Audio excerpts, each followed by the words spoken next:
wal yakhshal ladzina law taraku min khalfihim dzurriyyatan di'afan khafu 'alaihim falyattaqullaha wal yaqulu qawlan sadida.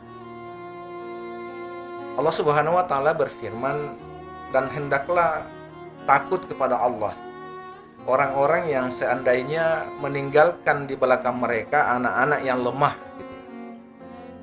Kalau kita sadar bahwa yang menjadi input yang kita kelola ini adalah anak-anak gitu ya, yang diberikan amanah kepada kita, kampus ini menjadi alma mater, menjadi ibu asuh bagi mereka, menjadi orang tua kedua bagi mereka, maka kita mestinya khawatir dan takut jangan-jangan mereka nanti gitu ya, kita lahirkan menjadi generasi-generasi yang lemah gitu ya.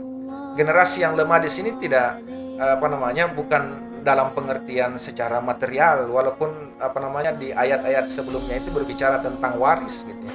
Tetapi di Quran surah An-Nisa ini hendak menjelaskan bahwa ketakutan kita, kekhawatiran kita gitu ya, meninggalkan generasi yang lemah itu bisa jadi itu adalah generasi yang lemah akhlaknya gitu ya, karakternya lemah gitu ya, imannya lemah. Maka ada dua kuncinya. Yang pertama, falyattaqullah.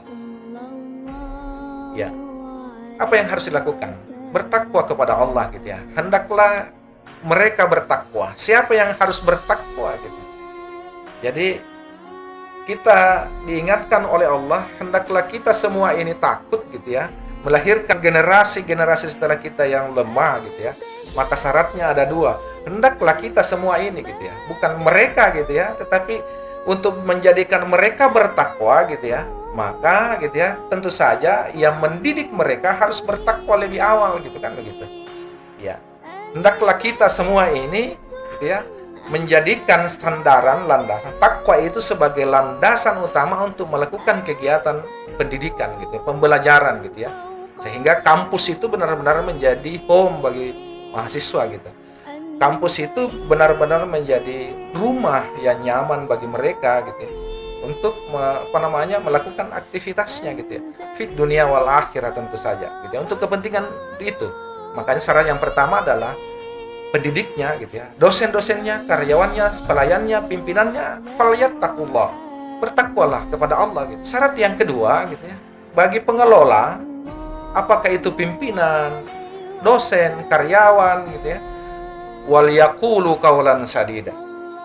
Hendaklah mereka mengucapkan perkataan yang lurus, perkataan yang benar gitu. Jadi ini syaratnya gitu ya. Bagaimana mungkin bisa melahirkan generasi yang bertakwa, generasi yang lurus, generasi yang jujur, yang punya akhlakul karimah, kalau mereka terdidik dari orang-orang yang tidak bertakwa kepada Allah, dan juga tidak wal yaqulu qaulan sadida, yang selalu mengatakan, yang tidak mengatakan perkataan yang benar, tidak mengatakan perkataan yang adem, yang menyejukkan gitu.